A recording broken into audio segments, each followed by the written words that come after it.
Hello everyone, welcome to the show. We've got Max Wicks with us today. It's brilliant of him to be with us, very kind, and we're looking forward to hearing from Max. Hello Max.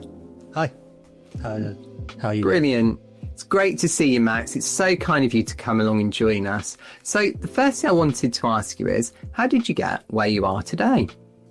So a lot of it was almost by accident, maybe, as a lot of other pricing analysts ends up. I knew at school sort of maths was sort of one of my strong subjects, so went to uni, did maths, and then in that sort of summertime straight after, trying to hunt around, look for things, talk to different recruiters, get an idea of what to do, and then had one call up and talk about a graduate opening day at an insurance company for the pricing analyst position. So I went along and found some of the sort of tests and things that we went through interesting, and I did reasonably well at them as well. So sort of got offered a job quite quickly and sort of fell into it, really. I think my background a little bit, so I have family members in sort of like the car trade and also that do racing. So we had already had a bit of an interest in cars. It's sort of not quite as deep as them, of course, and sort of gave me a little bit of an advantage as the first insurance job I had was in the motor insurance industry. Yeah, I think most of us have a favourite product. So is car insurance the one you find most interesting? Yeah, most likely. I think the one that I definitely have the most experience in these days. I've touched on sort of home quite a bit too, and some of the other niche products here and there at NFUM, the vast majority in car. So Max, I know you've sort of come from a different background to a lot of people. Yeah, so obviously when I first started, a lot of people were talking about the actuarial exams, and a lot of people that I worked with took them. However, for me, at the time, I was actually boxing professionally as well. So to fit in work plus training and then find some time to study for the actuarial exams would have been, I think, nigh on impossible, because they're not the easiest exams after all.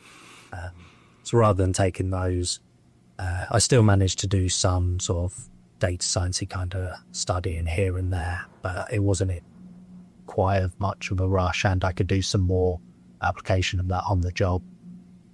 Being able to train for boxing and studying for actuarials, I don't think would have gone well. So what happened with boxing? I was doing quite well, but I ended up being a little bit injury prone, and a little had some injuries that occurred not long before fights. Had to pull out of one or two and then went into another one carrying an injury because it was a big fight, and so I just made it a whole lot worse. Oh no. Did you feel pressured? Well, it was for a Southern Area eliminator. Okay. So it was a 10-round fight. If I won that, I'd have been boxing for the Southern Area title. Right. And the week before, in the very last sparring session, I re-injured my hand from an old injury that I had. Right. But because there was a big opportunity, I still went in and took the fight, but had to pull out in the I think it was in the 7th round in the end. So on the whole then, what do you think is if somebody was thinking about, if someone's a boxer or something similar, but they also like sort of the general insurance pricing side, what would you give them as advice for their career? Get used to a lot of cold, wet morning runs. Just when opportunities come up during the workplace to look at those new technologies and develop your skill sets, utilize that as much as you can, because you do have that much more restricted outside of work time to be able to focus on that. So new projects, new methods that do sort of pop up here and there, or even ask, can I create a GBM for this and see how it performs against it? We've got this new data coming in, rather than adding it to our GLM models, can I have a go at seeing how well it would perform with GBM? just sort of do that kind of side of thing, so that you can most you to like learn on the job, because it's more difficult to do so outside. Yeah, I definitely think that's right. I mean, PriceRite is trying a lot to get people what they need in order to actually learn these things, but it is quite hard just to learn on the job if there's no support particularly. And you're actually right, people being curious and saying, well, can I try this, is the first step. That is actually how we got GLMs originally adopted. So that is the right way to go. Awesome. Okay. So what would you say then your mission is for insurance pricing?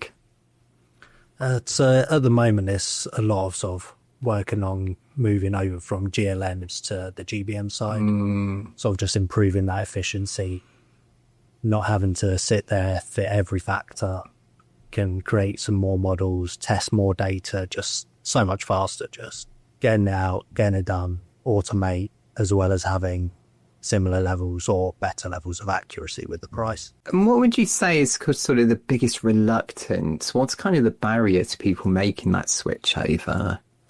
I think it's largely due to just legacy software. So many insurance companies are on old software that they've been using for 10s, 20s of years. And to change over to completely retrain current staff, as well as IT departments having to bring in new software, new licensing agreements, paying, all of those kinds of things, essentially building from the ground up again, sort of stops a lot of them in that sort of point.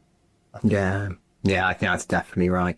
And what do you see as being the biggest kind of benefits of switching over to the GBM? That speed of being able to create models, automating a lot more easily than sort of the previous emblem and so on of fitting. Yeah. So rather than taking a team of analysts 2 to 4 weeks to get out some peril level models, it can take 1 or 2 data scientists like a week or less kind of side of things. No, I think that's right. And what about the sort of statistical fits? Do you feel the GBMs outperform the GLMs? In the testings that I've generally done, they've either outperformed or been very similar. For the most part, they outperform. In some cases where with GLMs you do have that little bit extra flexibility, those low exposure sort of niche areas where subject matter experts can have a bit more influence, that can help improve on that side, but you can have those same sorts of adjustments after the fact, where with GBMs. What would you say for people about the explainability side? Previously, it was definitely quite a contentious factor. These days with partial dependence and Shapley plots and so on, and feels like every sort of few months a new Python package up trying to improve the explainability side.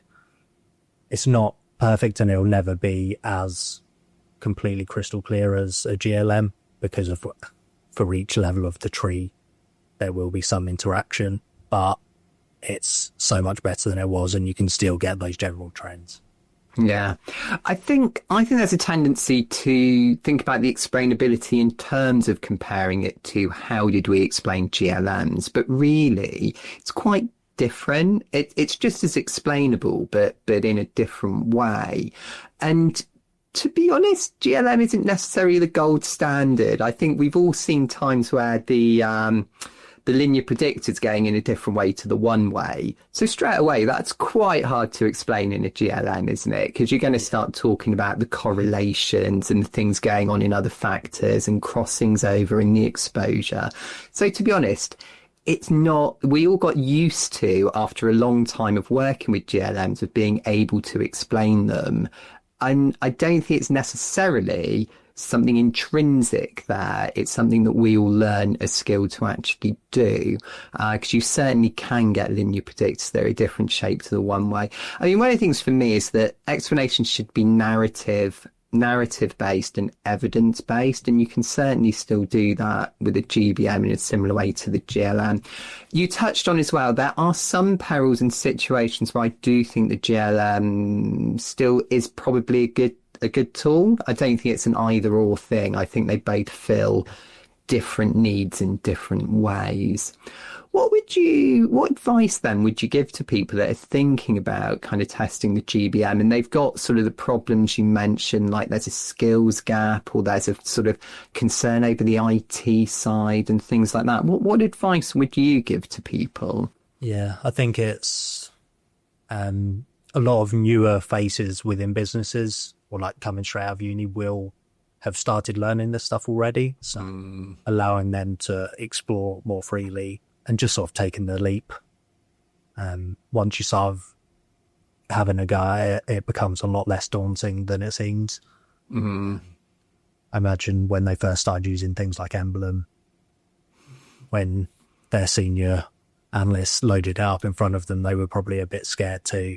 But now, 5-10 years later, it's all they want to do. Yeah, I mean, I'm going to show my age, but yeah, it's not like we all adopted Emblem and GLMs in a great big rush of enthusiasm kind of 15, 20 years ago. That was an uphill struggle in itself, which you see actually there's still lines of business that are still resisting sort of scientific based pricing anyway. There's still plenty of places on Excel rating tables that an underwriter or actuary drew up together.